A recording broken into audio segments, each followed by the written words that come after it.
Jovem Pan Saúde. Olá, bem-vindos ao Jovem Pan Saúde. Eu sou Lívia Zanolini e hoje vamos falar sobre casos de hepatite aguda infantil. A doença que está afetando crianças e adolescentes em mais de 20 países. No Brasil, até agora, mais de 40 casos estão sendo monitorados pelo Ministério da Saúde. E para falar com a gente sobre essa doença, que tem ainda a origem desconhecida, misteriosa, está conosco hoje o Dr. Marcelo Iampolsky, professor de pediatria do curso de medicina do Centro Universitário São Camilo. Doutor, obrigada pela participação. Imagina, eu que agradeço. E a doutora Carla Toda Otti, que é docente em gastroenterologia do curso de medicina do Centro Universitário São Camilo. Doutora Carla, obrigada também pela participação. Bem-vinda. Olá, Lívia. Obrigada. Eu que agradeço o convite também. Então vamos começar com o doutor Marcelo. Doutor Marcelo, essa doença, hepatite aguda infantil, está assustando muitas autoridades de saúde, deixando muitos pais preocupados. O que já se sabe sobre essa doença, que foi identificada pela Organização Mundial da Saúde recentemente, se não me engano, em abril desse ano, né? De mais uma doença misteriosa, né? Mas dessa vez o que chama atenção, a gente tem aí um quadro de hepatite, que é uma inflamação aguda do fígado. As hepatites, elas podem ser causadas por vários fatores, várias infecções virais. A gente já tem aí o vírus da hepatite A, hepatite B, C, bastante conhecidos, né? Mas também pode ser causado por uso de medicamentos, drogas, álcool, doenças autoimunes, né? Mas o que chamou a atenção agora foi esse aparecimento súbito, né, desses números de casos associados, né, a uma taxa muito alta de insuficiência hepática, né, muitas crianças aí precisando evoluir com transplante hepático, chegando a falecer. Então isso chamou muito a atenção. E a gente tem aí algumas teorias, é tudo muito novo, mas a gente está acompanhando e tem aí algumas teorias que começam a explicar um pouquinho, né, a origem aí dessa hepatite misteriosa.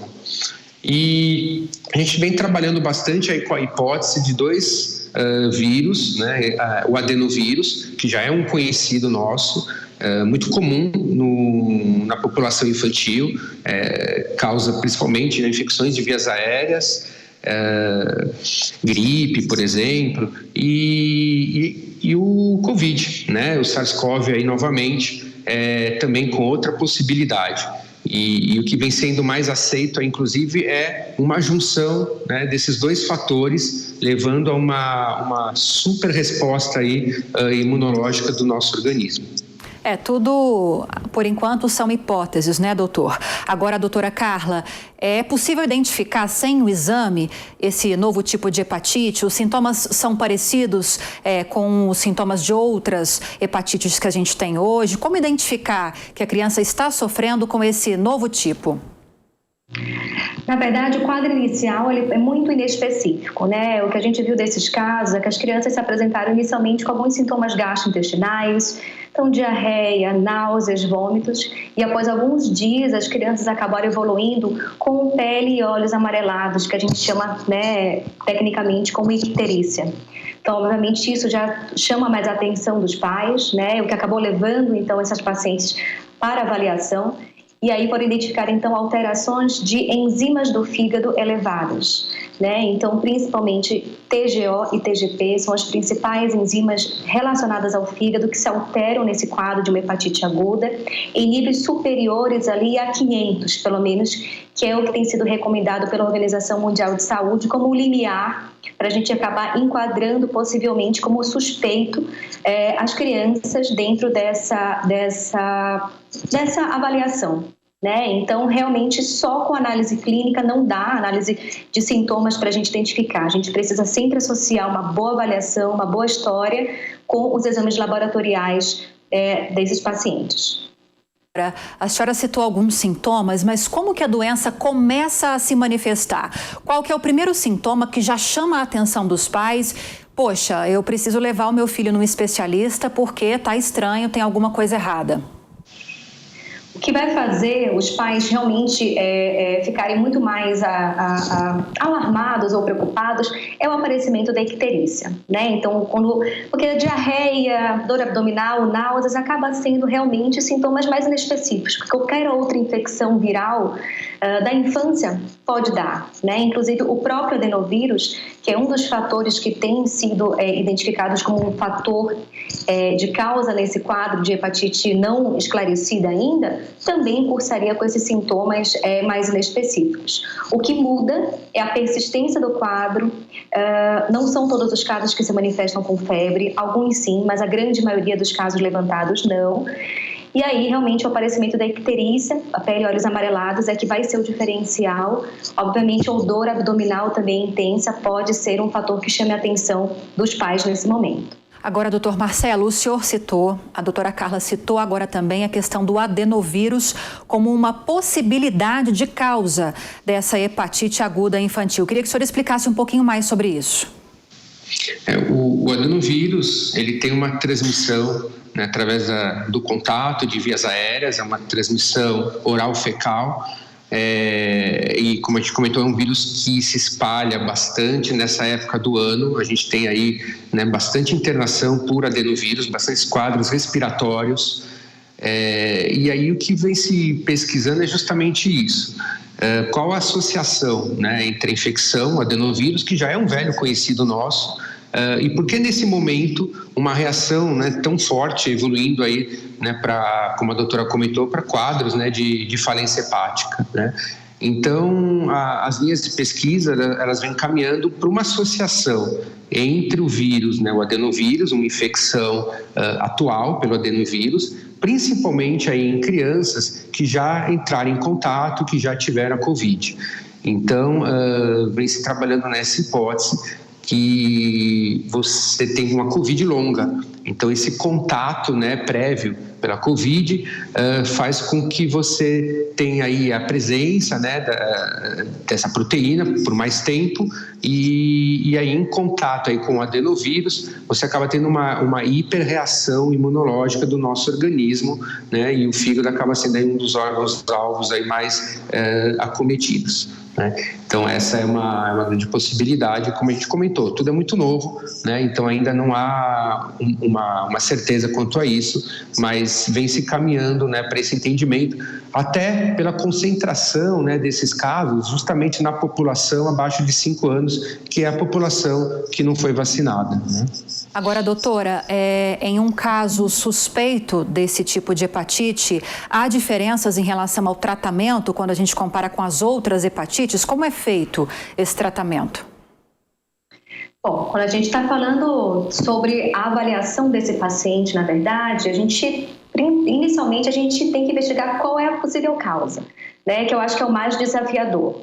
Então, todos os pacientes que chegam com suspeita de um quadro, né, faz a dosagem das enzimas do fígado, tem uma elevação importante de TGO e TGP, devem ser adequadamente monitorizados, de preferência internados, então tem que ter os critérios de internação. A grande maioria dos quadros de hepatites agudas, né, virais, é tratamento de suporte, tá? Exceto alguns outros casos de hepatites virais, como hepatite B e C, podem ter ali uma evolução diferente para cronificação, que é um raciocínio ali um pouquinho mais individual. Mas, de toda forma, as hepatites agudas mesmo, principal, não existe um medicamento específico, né? Então, é suporte, é uma adequada vigilância, a gente vendo como é que a função do fígado pode estar sendo prejudicada ao longo do curso daquela doença e identificar o momento crucial para ser avaliado se tem um critério realmente ali de perda de função do fígado ou se ele está sendo só machucado ali ao longo daquela infecção. Então, o tratamento vai ser principalmente não usar medicações, né, ou substâncias que piorem. Então, às vezes, até o uso de chás, o uso de medicações naturais pode piorar a situação. Então, às vezes, realmente é muito mais prudente você internar esse paciente, deixar ele em monitorização, evitar o uso de medicações que podem piorar, como inclusive anti-inflamatórios não esteroidais, que podem ter toxicidade para o fígado, e aí você conseguir avaliar. Quando realmente esse paciente, à medida que a gente vai recebendo os testes e consegue identificar a etiologia, a causa, a gente tenta realmente direcionar quando for prudente. Mas, em especial, no caso da hepatite, aqui de causa não esclarecida, não existe ainda um tratamento específico. E a grande proposta de se investigar a etiologia disso, é poder, inclusive, oferecer um raciocínio terapêutico diferente para essas crianças. A senhora tocou num ponto que eu acho válido a gente deixar bem claro aqui, doutora. É muito comum os pais, diante de alguns sintomas que se confundem com outras doenças, já recorrerem a alguns medicamentos considerados de uso geral, de uso comum. Mas nesse caso da hepatite, especificamente esse tipo de hepatite que está em investigação, isso pode ser muito perigoso, então. Exatamente. Na verdade, para qualquer caso de hepatite, né, de um modo geral, a gente prefere que sempre se evite a automedicação. Alguns chás, alguns componentes naturais, a gente às vezes tem a crença de que por ser natural não faz mal, isso é um grande equívoco, na verdade. Então, para o fígado sempre menos é mais, né? Então, sempre procurar orientação especializada, uma avaliação adequada para que a gente evite piorar aquela situação. Não é incomum nós recebermos pacientes já com a lesão do fígado pelo vírus associada a uma lesão medicamentosa por medicações, né, sendo utilizadas sem orientação antes de procurar o pronto atendimento. Agora, doutor Marcelo, a gente não conhece a causa. Estamos investigando isso. Quando eu falo estamos, claro que não sou eu, são os cientistas, são os profissionais dessa área, né? Como prevenir uma doença, então, em que não se conhece o que causa essa doença? Quais são as principais orientações dadas aos pais? A gente continua aí com as mesmas armas, né, de defesa. Então, evitar, né, aglomeração, a higienização de mãos é outra forma poderosa que a gente tem aí para evitar a disseminação da doença. O uso de máscaras, principalmente, né, na população mais vulnerável, e é possível, né, você usar máscara em crianças, né, principalmente aí, acima de 2, 3 anos de idade. Então, essas são formas poderosas que a gente tem. Claro que associado, né, à contínua campanha de vacinação, né, e a possibilidade também, né, de a gente ter aí a vacina também sendo liberada para essa faixa etária, né, abaixo aí de 5 anos, vão constituir a nossa defesa, né? Como qualquer infecção viral, a maior possibilidade que a gente tem de contaminação é através do contato, né? O contato de gotículas respiratórias, né? Ou contato, né, através das mãos. Então, mantém aí todas essas recomendações. O que a gente sabe, claro, que é difícil, você considerando a população infantil, as crianças, né, que naturalmente já tem uma vulnerabilidade maior a esse tipo de infecção. E se a gente também pensar que grande parte das nossas crianças tiveram aí um tempo muito recente de isolamento, né? A gente também tem aí um sistema imunológico das crianças mais vulnerável, né? Então, a junção de todos esses fatores, elas contribuem, né, para esse público ser alvo, né, dessa nova hepatite. Então, por isso que é importante a gente tomar alguns cuidados extras nesse momento.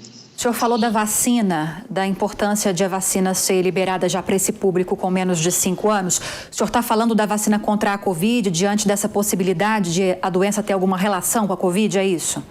Exato, é importante sempre deixar claro, né, que essas reações, elas não têm nenhuma relação, né, com a vacina, tanto que elas vêm ocorrendo justamente, né, no público que não foi vacinado, né? Então, como caminha-se para a confirmação, né, dessa junção dessas teorias do adenovírus com a Covid, então é importante que a gente tenha, né, esse pilar de proteção aí contra a Covid, considerando que possa ter essa relação, né, com a Covid longa. Então a vacina para essa faixa etária, ela se torna no momento fundamental aí, de repente, para a gente ter como principal arma de defesa, enquanto a gente não tem mais esclarecimentos aí quanto à terapêutica, né? Sim. Agora, doutora Carla, explica um pouquinho mais para a gente em relação aos tipos de hepatite que temos hoje, já conhecidas, e para quais tipos já existe vacina para prevenir.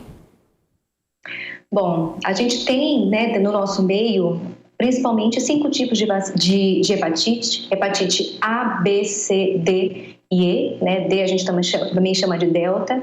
Então, são as principais no nosso meio, né? Algumas com as suas particularidades, mas basicamente o que a gente acaba vendo mais no nosso dia são as hepatites A, B e C. Sendo que a hepatite A, ela tem transmissão fecal-oral, então vai muito ali da contaminação, né, de alimentos contaminados, de água contaminada com vírus. É um curso autolimitado. Desde 2014 a gente tem a vacinação contra a hepatite A no calendário vacinal das crianças, né? Então os adultos também a gente acaba rastreando e indicando a vacina, no sentido de que na vida adulta a hepatite por hepatite A no adulto pode ser mais exuberante, né? Evoluir até para uma hepatite fulminante. A hepatite B e C já pode ter um curso tanto agudo quanto um curso crônico, ou seja, ela pode ficar, né, infectando o indivíduo ao longo da vida. E aí, muitas vezes, isso pode acontecer de forma muito silenciosa. Então, é importante, às vezes, a gente ter uma busca ativa. Então, no próximo mês, né, em junho, a gente vai ter o mês das hepatites, né, virais, em que também a gente acaba reforçando muito a questão de o paciente procurar num check-up ali a avaliação para hepatite. Então, se teve história de transfusão de sangue antes da década de 90, né, já que a hepatite C foi descoberta na década de 90 e alguns pacientes foram contaminados antes disso em transfusões de sangue. E a hepatite B também é através de contaminação ali por sangue, né, e secreções contaminadas. São as mais comuns no nosso meio. Hoje o tratamento que a gente tem, principalmente para hepatite B e C, são tratamentos com ótimas taxas de resposta, né? E a gente vai ter vacina contra a hepatite A e contra a hepatite B. Tá? A hepatite C, nós não temos até o momento vacina para oferecer para a população. E essas vacinas que já existem estão disponíveis no Sistema Único de Saúde, né? Ou só algumas estão disponíveis só em clínicas particulares?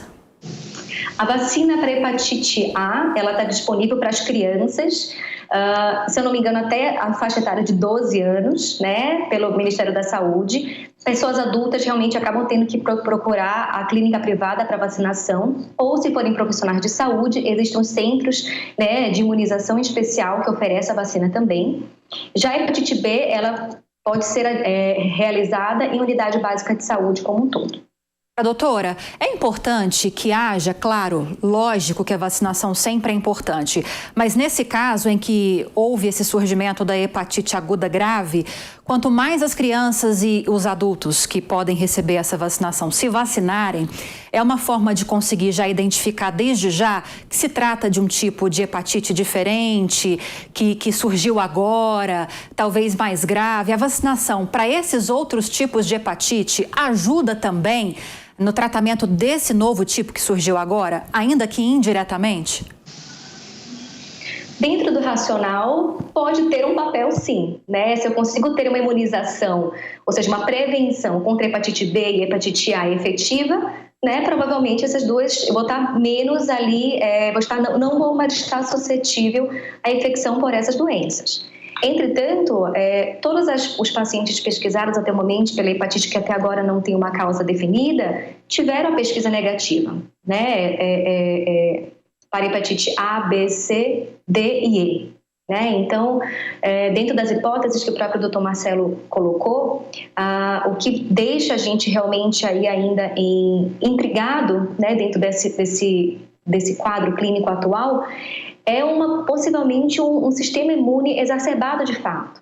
Né? Não são todas as crianças, mas uma grande maioria das crianças tinha infecção pelo adenovírus, é um subtipo 41F, que realmente antes não tinha nada na literatura relacionado a ter acometimento no fígado. Então parece que ele tem uma apresentação diferente do que era esperado dentro da história clínica, né, do adenovírus. E também foram identificados alguns pacientes com Covid, ou Covid atual, ou Covid nos últimos meses. O que então sugere, né, foi até publicado agora recente no Lancet, esse final de semana, um artigo em que eles colocaram ali a hipótese de ativação de células imunes mediadas por superantígenos. Então aí entra a Covid no raciocínio dessa etiologia atual que está em debate, da hepatite de causa não definida. Então, a Covid ela deixaria alguns reservatórios virais, né, a nível até mesmo intestinal ali, do trato gastrointestinal do paciente, e isso ficaria sendo liberado gradativamente naquele organismo. Não o suficiente para causar a doença Covid, mas existiriam partículas virais que ficariam naquele paciente. E aí, acabaria estimulando repetidamente o sistema imune daquela criança, no caso, e quando em contato com o adenovírus, poderia ser um ambiente perfeito para uma hiperestimulação ali do sistema imune da criança. Então, é uma das hipóteses, como o doutor Marcelo colocou, ainda precisa de muito estudo, mas o que realmente ainda palpita na gente é que isso tem acontecido em especial numa faixa pediátrica, né, abaixo dos 5 anos, que é justamente a população não vacinada. Doutor Marcelo, mais um motivo para que essa população seja vacinada, o que muitos especialistas têm relatado em relação a outras doenças também, e especialmente o sarampo, que está havendo uma campanha agora, é que a tranquilidade que a vacinação deu para essas populações no passado, justamente essa tranquilidade, esse resultado positivo, tem feito com que muita gente deixasse de levar os filhos para se vacinar. As coberturas vacinais têm diminuído de uma forma geral e é muito importante que isso não aconteça, né? Exato. O próprio isolamento, a pandemia, né, fez com que caísse bastante essas taxas, né, de cobertura vacinal. A própria mudança da estrutura, né, das unidades básicas de saúde, a gente teve que sair, né, adaptando várias unidades, hospitais, prontos atendimentos, né, para o atendimento da Covid. Então, essa somatória aí de fatores, ela também vem contribuir, né, para uma queda, né, da taxa das vacinas, né, taxa vacinal. Associado a isso também, a gente acaba que você, frente a uma pandemia, né, você desloca toda a sua publicidade, toda a sua energia, né, todas as suas políticas para essa guerra, né, biológica que a gente vem enfrentando e sem querer acaba deixando às vezes algumas outras coisas de lado. Então é importante estar reforçando isso, né, que a gente sempre teve, nosso país sempre teve ótimas coberturas de taxa vacinal. A gente é um exemplo no mundo inteiro quando se trata de vacinação, principalmente de vacinação na infância. Então é importante a gente fortalecer isso, né, porque à medida que vai caindo as taxas de cobertura vacinal, a gente aumenta muito os riscos do aparecimento, né, de doenças que a gente já considerava, né, controladas, de doenças muito agressivas para essa faixa etária. Então, a vacinação é fundamental. Então, a gente deixa aí essa mensagem, né? Procure seu pediatra, procure seu médico, vá nas unidades de saúde, nas clínicas, né? Leva seu cartão vacinal, vê se está tudo em ordem, porque ele é fundamental e, como a gente comentou aí ao longo, é a nossa principal forma atual de prevenção, visto o que aconteceu aí nessa pandemia, né? Se a gente não tivesse aí a vacina, a gente estaria numa situação muito complicada, né? Doutora Carla, concorda com a visão desses especialistas que eu citei aqui de forma geral, que é justamente o sucesso dessas campanhas de vacinação que hoje tem levado muitos pais a deixarem de procurar os postos de saúde para levar os filhos, porque as doenças começaram a desaparecer diante do sucesso dessas campanhas? Sim, sim. Eu acho que existem sempre os dois lados, né? Mas a gente sempre tem que ir pelo lado da ciência, né? E pelo lado realmente dos dados que mostram segurança. Eu acho que dentro da pandemia houve muita polarização, uma visão política que muitas vezes se sobrepôs à visão da saúde, né? Então a gente também tem que ter muito cuidado com isso, né? Eu acredito que sempre a gente priorizar o que a gente tem de dado científico, o que a gente tem de dados aí na literatura, a visão dos especialistas, né? Eu acho que isso deve prevalecer para a gente continuar tendo sucesso, né, da nossa vacinação, das mais variadas etiologias, né, sejam elas principalmente as virais, né, de hepatites, gripe, sarampo, e aí logo, se tudo der certo, também ampliação da vacinação para a Covid. É importante a gente desmistificar várias fake news que tem relacionadas. Eu acho que o nosso papel aqui também hoje é falar que essa questão da hepatite de etiologia desconhecida não tem relação, né, com a vacinação contra a Covid. Então, tantos pais já têm medo da vacinação contra a Covid, então a gente precisa deixar esse alerta, né, reforçado aqui,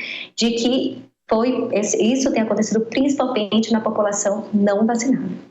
A gente está caminhando para os minutinhos finais dessa entrevista, então eu queria deixar um espaço para os recados e orientações finais de cada um de vocês, começando com o senhor, doutor Marcelo. Em poucas palavras, pouco se sabe sobre essa hepatite aguda infantil, mas algumas certezas já se tem, como é o caso da prevenção. Qual é a mensagem, a orientação que o senhor deixa? Acho que a primeira mensagem é também de acalmar um pouco, né? É importante colocar que a gente tem que ficar em alerta, né? É uma nova doença, é uma nova manifestação, então a gente tem que ficar em alerta, acompanhar esses casos, monitorar, mas com calma, porque hoje também a gente tem o avanço aí da ciência, o avanço, como a gente comentou, das vacinas, das técnicas de prevenção. A tendência é que, à medida que vamos conhecendo mais sobre essa doença, mais sobre o tratamento e se comprovando a teoria de uma superinfecção, isso, por um outro lado, ajuda também, em parte, o tratamento, né, porque aí a gente tem formas, né, de controlar essa superinfecção, né, superresposta imunológica. Então, é provável que essas taxas, que hoje giram em torno de 10%, 15%, né, de crianças aí evoluindo com um quadro hepático grave, venha a diminuir, né? Então, a gente passa também essa mensagem para acalmar, mas sempre importante ficar em alerta. E as recomendações, né? Vacina, evitar aglomeração, máscara, higienização. Acho que essa é a principal mensagem que tem que ficar hoje. Gostaria de acrescentar mais alguma orientação, doutora Carla? Acho que gostaria de acrescentar que, dentro desses casos que a gente tem acompanhado, de acordo com dados, inclusive, da OMS, né, de abril agora, de cerca de mais ou menos 170 casos, a evolução para uma hepatite fulminante foi em cerca de 10% com necessidade de transplante de fígado. Então, a grande maioria vai ter uma evolução satisfatória, tendo um tratamento de suporte adequado. Perfeito. Queria agradecê-los, doutor Marcelo. Muito obrigada pela entrevista. Obrigado. Eu que agradeço a oportunidade, doutora, também, Carla, obrigado. É um prazer falar com vocês. Obrigado. Prazer foi nosso. À disposição. Muito obrigada, doutora Carla. Muito obrigada pela companhia hoje. Também. Para mim foi um prazer também participar. Obrigada, doutor Marcelo, você também. E ter a oportunidade da gente estar podendo passar um pouquinho mais de conteúdo e informação para a população, que é muito importante. Um assunto extremamente importante. Muito obrigada a vocês. Um abraço. Obrigado. Um abraço. E o Jovem Pan Saúde fica por aqui, agradecendo mais uma vez a sua companhia. Espero que tenha gostado do nosso conteúdo de hoje. E se você tiver alguma dúvida ou sugestão, é só enviar um e-mail para a gente, saude@jovempan.com.br. Para rever essa e outras entrevistas, você também já sabe, é só acessar o canal Jovem Pan Saúde e também o aplicativo da Panflix para Android e iOS.